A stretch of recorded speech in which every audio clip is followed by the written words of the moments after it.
आचार्य चतुर्सेन जी की एक कहानी है हल्दी घाटी में। मानधनी राणा प्रताप के प्रचंड वीरत्व और उनके विद्रोही भाई के साहस और रक्त संबंध का मोहक वर्णन इस कहानी में है। तो कहानी शुरू करते हैं। हल्दी घाटी में वर्षा ऋतु थी, लेकिन पानी नहीं बरसता था। हवा मंद थी, बहुत गर्मी और घमस थी। एक पहर दिन चढ़ चुका था, कभी कभी धूप चमक जाती थी। आकाश में बादल छाए हुए थे। अरावली की पहाड़ियों में हल्दी घाटी की दाहिनी ओर एक ऊंची चोटी पर दो आदमी जल्दी जल्दी अपने शरीर पर हथियार सजा रहे थे। एक आदमी बलिष्ठ शरीर, लंबे कद, चौड़ी छाती वाला था। उसकी घनी और काली मूछें ऊपर को चढ़ी हुई थी और आंखें सुर्ख अंगारे की तरह दहक रही थी।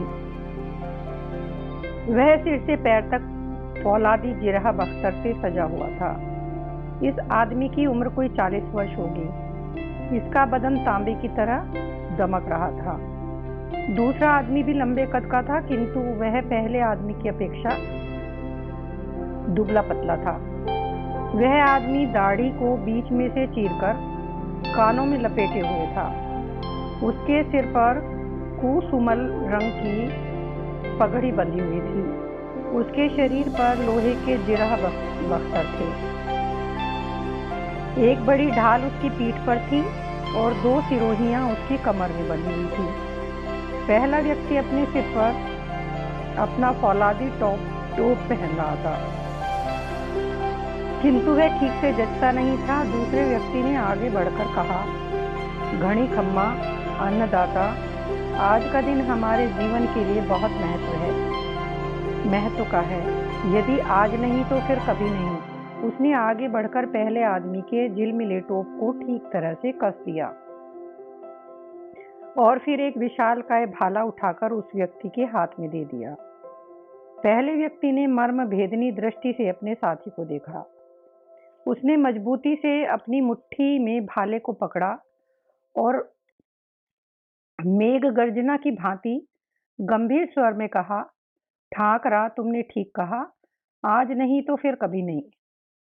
पहला व्यक्ति मेवाड़ का हिंदू प्रति प्रताप था और दूसरा सरदार ग्वालियर का राम सिंह तंवर था। सरदार ने अपनी कमर में दूध की भांति सफेद पटका बांधते हुए कहा, अन्नदाता, आज हमारी कराली तलवार बहुत दिनों की अभिलाषा को पूरी करेगी। आज हम अपनी स्वाधीनता के युद्ध में अपने जीवन को सफल करेंगे, जीतकर या हार कर। प्रताप ने कहा, बिल्कुल ठीक, यही होगा। मैं आज उस भाग्यहीन राजपूत कुल कलंक को, जिसने अपने वंश की आन को ही नहीं, राजपूत मात्र के वंश को कलंकित किया है, इस अपराध का बराबर दंड दूंगा। वह एक बार फिर ऊंचाई तक तनकर खड़ा हो गया और उसने एक बार अपने उस विशालकाय भाले को अपनी विशाल भुजदंड पर तोला। सरदार ने अचानक चौंक कर कहा, अन्नदाता, आपकी यह मुक्तामणि तो यहीं पर रह गई। यह कहकर उसने पत्थर की चट्टान पर पड़ी हुई एक देदीप्यमान मणि उठाकर प्रताप के दाहिने भुजदंड पर बांध दी। वह सूर्य के समान चमकती हुई मणि थी। उसे देखकर प्रताप ने हंसकर कहा, वाह, इस अमूल्य मणि को तो मैं भूल ही गया था। परंतु ठाकरा, सच बात तो यह है कि अब भूलने के लिए मेरे पास बहुत कम चीजें रह गई हैं। सरदार ने हाथ जोड़कर विनीत स्वर में कहा, स्वामी, आपका जीवन और आपका यह भाला जब तक सुरक्षित है, तब तक आपको संसार की किसी भी बहुमूल्य वस्तु की चिंता करने की जरूरत नहीं है। हमारे जीवन की सबसे बहुमूल्य वस्तु तो हमारी स्वतंत्रता है। अगर हम उसकी रक्षा कर सके तो हमें ऐसी छोटी छोटी मणियों की कोई आवश्यकता नहीं रहेगी। राजा ने मुस्कुराकर वृद्ध सरदार की ओर देखा। सरदार मनोयोग से वह मणि राजा के दाहिने भुजदंड पर सावधानी से बांध रहे थे। प्रताप ने फिर मुस्कुराकर कहा, किंतु ठाकरा, क्या सचमुच आपको इस बात का विश्वास है कि इस मणि में क्या चमत्कार है कि जिसके विषय में किंवदंती चली आ रही है? क्या यह सच है? कि जो इस मणि को पास में रखेगा वह युद्ध में अजय और सुरक्षित रहेगा? सरदार ने गंभीरता से कहा, अन्नदाता बूढ़े लोगों से यही सुनते आए हैं। प्रताप ने एक बार फिर अपने भाले को हिलाया। तब ठीक है, आज इस बात की परीक्षा हो जाएगी। परंतु ठाकरा, इस बात का फैसला कैसे होगा कि इस मणि का प्रभाव सबसे अधिक है या मेरे इस मित्र का? उसने गर्वपूर्ण दृष्टि से अपने भाले की तरफ देखा, उसे एक बार फिर हिलाया। उस धुंधले सूर्य के प्रकाश में उसकी बिजली के समान चमक उसकी आंखों में कौंधा मार गई। उसने अपने होठों को संपुट में कस लिया और फिर एक बार फिर जोर से अपने भाले को अपनी मुट्ठी में पकड़ा और कहा, मेरे प्यारे सरदार, जब तक यह वज्रमणि मेरे हाथ में है, मुझे किसी दूसरी मणि की परवाह नहीं। पर्वत की उपत्यका से सहस्रों कंठ स्वरों का जयघोष सुनाई पड़ा। राणा ने कहा, सेना तैयार दिखती है, अब हम लोगों को चलना चाहिए। वह आगे को बढ़ा और बूढ़ा सरदार उनके पीछे पीछे। 30,000 योद्धा उपत्यका के समतल मैदान में व्यूहबद्ध खड़े थे। घोड़े हिनहिना रहे थे और योद्धाओं की तलवारें झनझना रही थी। उस समय धूप कुछ तेज हो गई थी, बादल फट गए थे। सुनहरी धूप में योद्धाओं के जिरह बख्तर और उनके भालों की नोकें बिजली की तरह चमक रही थी। वे सब लौह पुरुष थे, सच्चे युद्ध के व्यवसायी, जो मृत्यु के साथ खेलते थे और जिन्होंने जीवन को विजय कर लिया था। वे देश और जाति के पिता थे, वे वीरों के वंशधर और स्वयं वीर थे। वे अपनी लोहे की छाती की दीवारें बनाए निश्चल खड़े हुए थे। चारण और बंदीगण कड़खे की ताल पर बिरध गा रहे थे। धौंसे बज रहे थे। घोड़े और सिपाही सब कोई उतावले हो रहे थे। सेना के अग्रभाग में एक छोटा सा हरियाली मैदान था। उसमें 17 योद्धा सिर से पैर तक शस्त्रों से सजे हुए खड़े थे। उनके घोड़े उन्हीं के पास थे और वे सब भी जिरह बख्तर से सुसज्जित थे। सेवक उनकी बागडोर पकड़े हुए थे। ये मेवाड़ के चुने हुए सरदार थे और अपने राजा की प्रतीक्षा में खड़े हुए थे। एक सिंह की भांति राणा ने अपने उनके बीच में पदार्पण किया। 17 सरदार पृथ्वी में झुक गए। उनकी तलवारें खनखना उठी और पीठ पर बंधी हुई ढालें हिल पड़ी। सेना ने महाराज को देखते ही वज्र ध्वनि से जय घोष किया। प्रताप ने एक ऊंचे टीले पर खड़े होकर अपने सरदारों और सेना को संबोधित करके कहा, मेरे प्यारे वीरों, वंशधरों, आज हम वह कार्य करने जा रहे हैं जो हमेशा हमारे पूर्वजों ने किया है। हम आज मरेंगे अथवा विजय प्राप्त करेंगे, हमारा इस युद्ध में कोई स्वार्थ नहीं है।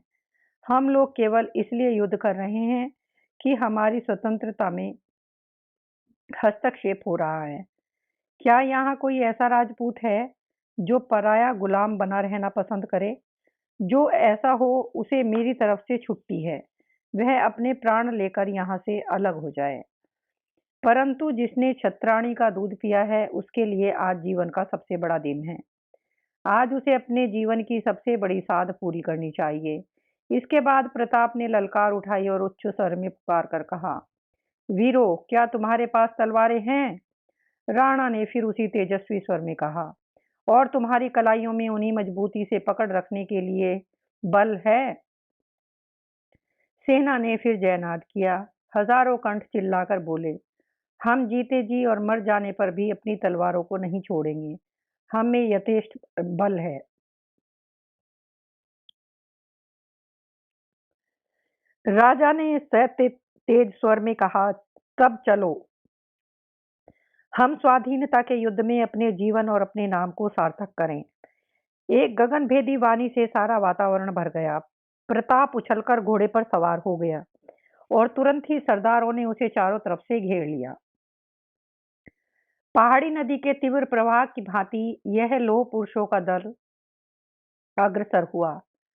धौंसा बज रहा था और कड़खे के ताल पर चारण और बंदीगण सिपाहियों की प्रत्येक टुकड़ी के आगे उनके पूर्वजों की विरुदावलियां ओज भरे शब्दों में गाते हुए चल रहे थे। मुगल सैन्य 1 लाख से अधिक था, जिसमें 60,000 चुने हुए घुड़सवार थे। उसमें तुर्क, तातर, यवन, ईरानी और पठान सभी योद्धा थे। सवारों के पीछे हाथियों का दल था और उन पर धनुर्धारी योद्धा सजे हुए थे। दाहिनी तरफ वीर शिरोमणि मानसिंह 30,000 कछवाओं को लिए खड़े थे। बाईं तरफ सेनापति मुजफ्फर खां 22,000 मुगलों के साथ था। हरावल में 10,000 चुने हुए पठानों की फौज थी। बीच में एक ऊंचे हाथी पर शहजादा सलीम अपने 6,000 शरीर रक्षकों के साथ युद्ध की गतिविधि देख रहा था। दोनों सेनाएं आमने सामने होते हुए भी भिड़ गई पड़ी। प्रताप अपनी सेना के मध्य भाग में चल रहे थे। उनके दाहिनी भाग में सलुम्बरा सरदार थे और बाईं ओर विक्रम सिंह सोलंकी। प्रताप ने सोलंकी को शत्रु के दाहिने पक्ष पर जाकर आक्रमण करने की आज्ञा दी। इसके तुरंत ही उन्होंने सलुम्बरा सरदार को सीधे मुगल पक्ष के बाएं भाग में घुस जाने का आदेश दिया और फिर वे तीर की भांति अपने चुने हुए वीरों के साथ मुगल सैन्य के हरावल पर टूट पड़े। प्रताप का दुर्ध वेग मुगल सैन्य न सह सकी।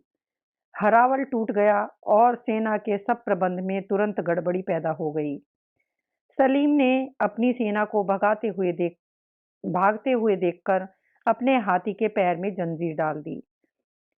शहजादे को दृढ़ता से खड़ा देखकर मुगल सेना फिर से लौट आई। अब युद्ध का कोई क्रम न रह गया था।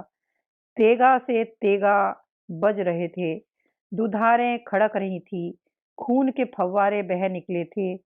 घायलों और मरते हुओं का चित्कार सुनकर कलेजा कांपता था।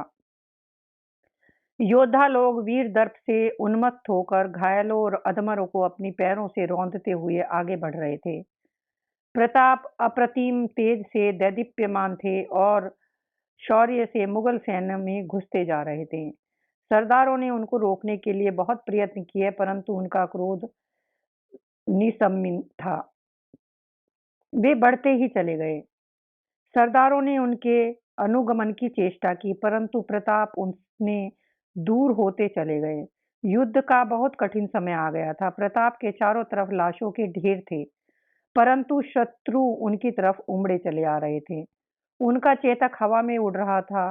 वे सलीम के हाथी के पास जा पहुंचे। उन्होंने चेतक को एड़ दी और भाले का एक भरपूर हाथी उछलकर हौंदे में मारा। पीलवान मारकर हाथी की गर्दन पर झूल पड़ा। सलीम ने हौंदे में छिपकर जान बचाई। फौलाद के मजबूत हौदे में टक्कर खाकर प्रताप का भाला खन भन कर टूट पड़ा। प्रताप ने खींचकर दुधारा निकाल लिया। हजारों मुगल उनके चारों तरफ थे। हजारों चोटें उन पर पड़ रही थी। प्रताप और उनका चेतक बराबर चले जा रहे थे। उन्होंने जीवन की आशा छोड़ दी और फिर दोनों हाथों से तलवारें चलाने लगे। लाशों का तुमार लग गया। चिल्लाहट और चीत्कार के मारे आकाश रो उठा। प्रताप का सुनहरे काम का झिलमिला टोप धूप के सूर्य की भांति चमक रहा था और उनके भुजदंड में बंधा हुआ वह अमूल्य रत्न आंखों में चकाचौंध लगा रहा था। धीरे धीरे मुगल योद्धा उन पर टूट पड़ रहे थे। प्रताप को बहुत से घाव लग गए थे। वे शिथिल होते और थके जा रहे थे। उनके शरीर का बहुत रक्त निकल चुका था। उन्होंने थकित थकित दृष्टि से अनंत तक फैले हुए मुगल सैन्य की ओर देखा, एक ठंडी सांस ली और अपने हृदय में एक वेदना का अनुभव किया। वे मृत्यु से आंख मिचौनी खेल रहे थे। सलुम्बुरा सरदार ने दूर से देखा। वे शत्रुओं के दाहिनी पक्ष को बिल्कुल विध्वस्त कर चुके थे। कछुआओं से उन्होंने खूब लोहा लिया था। उन्होंने दूर से देखा प्रताप का अकेला झिलमिला टोप और वह अमूल्य मणि मुगलों के अनंत सैन्य समुद्र में डूबी हुई नौका के समान एक क्षणिक झलक दिखा रहे हैं। उनके हृदय में चोट लगी। उन्होंने कहा, अरे, मेवाड़ का सूर्य तो यहीं अस्त हो रहा है। बुढ़े बाघ ने अपनी घोड़ी को एड़ दी। उसकी बाघ मुड़ी और अपने योद्धाओं को ललकार कर कहा, हिंदुपति महाराणा की जय हो। वह देखो, महाराणा ने शहजादे के हाथी को घेर लिया। आओ चलो। आज हम प्राण देकर महाराणा का अनुगमन करें। वीरों ने हंकार भरी और बिजली की तरह तलवारें चमकने लगी और तलवार के जादू से रास्ता बनने लगा। वे अमर वीरों की वह छोटी सी टुकड़ी शत्रु सैन्य को चीरती हुई क्षण क्षण में महाराजा के निकट होने लगी। महाराजा का एक हाथ बिल्कुल निकम्मा हो गया था। अब उसमें वार करने की ताकत नहीं थी, वे केवल अपना बचाव करते थे। उनकी गर्दन कंधे पर लटकने लगी। उन्हें मुमूर्ष अवस्था में देखकर यवन सैन्य ने वज्रध्वनि से अल्लाह अकबर का नारा लगाया और दूसरे ही क्षण वह नाद जय एकलिंग की वज्र गर्जन में विलीन हो गया। एक दफा फिर तलवारों के उस समुद्र में ज्वार आया। महाराणा ने सचेत होकर पीछे की ओर देखा। रंगीन पगड़ियां उनकी तरफ को लहराती हुई चली आ रही हैं। उन्होंने एक बार फिर चेतक को फटकारा।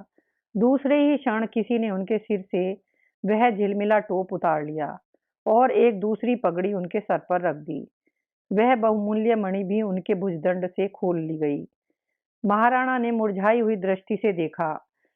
सलुम्बरा सरदार अपने घोड़े की बाग को दांतों में पकड़े हुए उनका झिलमिला टोप सर पर रखे हुए हैं और उनकी मणि भी सरदार के दाहिने भुजदंड पर बंधी हुई है। वे अपनी ओर उमड़ते हुए मुगलों को ढकेलते हुए आगे बढ़ रहे हैं। प्रताप ने कहा, ठाकरा यह क्या? सरदार ने दोनों हाथों से तलवार चलाते हुए कहा, अन्नदाता, आज यह सेवक अपने नमक का हक अदा करेगा। आप हिंदू कुल के सूर्य हैं, पीछे को हटते जाइए। असमय से ही सूर्य को अस्त न होना चाहिए। जाइए स्वामी। सरदार ने अपने हाथ से चेतक की बाग मोड़ दी और वे उनको बीच में ही करके पीछे हटने लगे। बेतहो लौह की मारें चारों तरफ से पड़ रही थी। अपने पराये की किसी को न सूझ न थी। सलम्बुरा सरदार बुढ़े बाघ की भांति भयानक वेग से हाथ चला रहे थे। प्रताप ने चेतक को एड़ दी और वे युद्ध क्षेत्र से बाहर आ गए। झिलमिला टोप और मणि सलुम्बुरा सरदार के मस्तक और भुजदंड पर मुगल सैन्य के बीच उसी प्रकार देदीप्यमान हो रहे थे और उसी प्रकार वह भुजदंड अनेकों मुगलों के सर काट रहा था।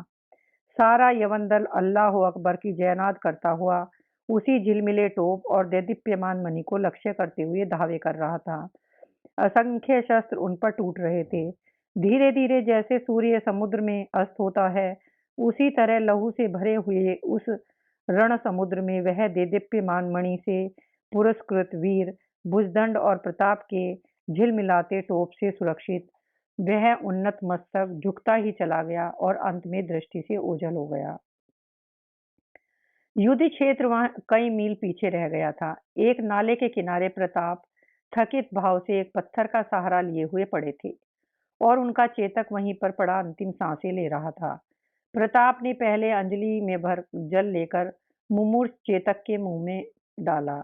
उसने जल को कंठ में से उतारकर एक बार अपने स्वामी की ओर देखा और उसके बाद दम तोड़ दिया। वीरों का वंशधर यह प्रतापी राजा अपने उस घोड़े से लिपटकर विलाप करने लगा। उसके घावों से रक्त बह रहा था और उसके अंग अंग घावों से भरे हुए थे। किसी ने पुकारा, महाराज, आप जैसे वीर को इस समय कातर होने का मौका नहीं है। प्रताप ने आंखें उठाकर देखा। उनके चिर शत्रु भाई शक्ति सिंह थे। प्रताप ने जाज्वल्यमान नेत्रों से शक्ति सिंह की ओर देखा और कहा, ए शक्ति सिंह, तुम आज इस समय 11 वर्ष बाद अपने उस अपमान का बदला लेने आए हो। मैंने तुम्हें मुगलों के सैन्य में खूब ढूंढा। मेरे अपराधी तुम और मान सिंह थे, सलीम नहीं। तुम लोग राजपूत पिता के पुत्र होकर राजपूतनी का दूध पीकर विधर्मी मुगलों के दास बने। मैं आज तुम दोनों राजपूत कुल कलंकियों को मारकर अपनी जाति के कलंक को नष्ट करना चाहता था, लेकिन अब तुम देखते हो कि इस समय मैं तो खड़ा भी नहीं हो सकता और मेरा प्यारा सहचर भाला उस युद्ध में टूट गया। मेरी तलवार भी टूट गई है। मेरे पास कोई शस्त्र नहीं है, परंतु तुम्हारे जैसे गुलाम गीदड़ सिंह को घायल समझकर आक्रमण करे, यह संभव नहीं। आओ, मैं मरने से पहले एक कलंकित राजपूत से पृथ्वी माता का उद्धार करूं। प्रताप ने एक बार बल लगाकर उठने की चेष्टा की, पर वे उठ न सके। शक्ति सिंह ने तलवार फेंक दी। उन्होंने एक दाब का टुकड़ा वहीं से उठा लिया। उसको दांत में दबाकर दोनों हाथ जोड़कर वे आगे बढ़े। उन्होंने अपनी पगड़ी प्रताप के चरणों में रख दी और कहा, हिंदुपति राणा, यह विश्वासघाती कुलकलंकी कभी अपने को आपका भाई कहने का साहस नहीं कर सकता। तलवार मेरे पास है, उसकी धार अभी तीखी है। लीजिए महाराज और अपने अपराधी को दंड दीजिए। उसने तलवार महाराणा के आगे रख दी और सिर झुकाकर महाराणा के चरणों में पड़ गया। राणा की आंखों में आंसू उमड़ आए। उन्होंने गदगद कंठ से कहा, भाई शक्ति सिंह, मुझे क्षमा करो, मैं तुम्हें समझा नहीं। परंतु यदि युद्ध के पहले तुम मेरे सामने आकर यह शब्द कहते और आज मैं तुमको सच्चे सिसोदिया की तरह तलवार चलाकर मरते देखता, तो मुझे बहुत आनंद होता। शक्ति सिंह ने कहा, युद्ध के समय तक मेरा मन द्वेष के मैल से परिपूर्ण था और मैं मुगलों का एक सेनापति था। लेकिन जब मैंने आपको घायल और निशस्त्र युद्ध से लौटते हुए देखा और देखा कि दो मुगल शत्रु आपका पीछा कर रहे हैं, तब मुझसे न रहा गया। माता का वह दूध जो मैंने और आपने एक साथ पिया था, सजीव होकर उमड़ आया। मैंने सेना को त्याग कर उन मुगलों का पीछा किया और उन दोनों को मार गिराया। वह देखो, वे दोनों नाले के पास पड़े हैं। अब हिंदुपति महाराज आपकी जय हो। यह तलवार कमर में बांधिए और यह मेरा घोड़ा लीजिए। सामने की उस घाटी में चले जाइए, वहां मेरे विश्वस्त अनुचर हैं। आपके घावों का तुरंत बंदोबस्त हो जाएगा। प्रताप ने आश्चर्यचकित होकर कहा, और तुम शक्ति सिंह? महाराज, मैं शहजादे सलीम के पास जाकर अपना अपराध स्वीकार करूंगा और उनसे कहूंगा कि वे मुझे अपने हाथी के पैरों से कुचलवाकर मार डालें, क्योंकि मैंने उनका सैनिक होकर उनके शत्रु की रक्षा की है। शक्ति सिंह रुका नहीं, चल पड़ा। प्रताप ने कहा, भाई सुनो। शक्ति सिंह ने कहा, महाराज, मेरा अपराध बहुत भारी है। मैं कभी इस बात पर विश्वास नहीं कर सकता कि आप मुझे दंड दे सकते हैं। मैं यवन सेनापति से ही दंड चाहता हूँ। शक्ति सिंह चले गए। प्रताप ने वीर भाई को पहचाना।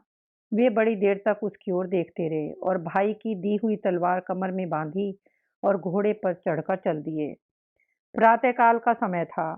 महाराणा प्रताप पर्वत की गुफा में एक शिला पर बैठे हुए थे। 5 सरदार उनके इर्द गिर्द थे। उनके जख्म अब अच्छे हो चले थे। वे शक्ति सिंह की बारंबार तारीफ कर रहे थे। एक लंबी मनुष्य मूर्ति उस गुफा के द्वार पर आकर खड़ी हो गई। वे शक्ति सिंह थे। प्रताप भुजा भरकर उसके साथ मिले। शक्ति सिंह ने वह मणि अपने वस्त्र में से निकालकर प्रताप के सामने रखी और कहा, महाराज, यह मणि सलुम्बरा सरदार ने मरते समय मुझे दी थी और वसीयत की थी कि मैं यह आपके हाथों में दूं। इसके बाद उन्होंने सलुम्बरा सरदार की वीरतापूर्ण मृत्यु का करुण वर्णन किया और वर्णन करते करते शक्ति सिंह रो पड़े। उन्होंने कहा, महाराज, मैं अनुताप की आग में जला जाता हूँ। आपके पास से लौटकर मैं सलुम्बरा सरदार को देखा मैंने। उस समय भी उनके मुख पर मुस्कुराहट आई और फिर उनके प्राण निकल गए। धन्य है वह सरदार जो इस तरह अपने स्वामी के लिए प्राण देते हैं। मैंने सलीम से अपना अपराध कह दिया था, परंतु सलीम ने कोई दंड न देकर आपके पास आने को कह दिया। अब महाराज, आप मुझे दंड दीजिए। प्रताप ने भाई का हाथ जोड़कर प्रेम से अपने निकट बैठाया और उसी समय फरमान जारी किया कि भविष्य में सलुम्बरा सरदार के वंशधर मेवाड़ की सेना में हरावल में रहेंगे और शक्ति सिंह के वंशज युद्ध क्षेत्र में दाहिने पक्ष में रहेंगे।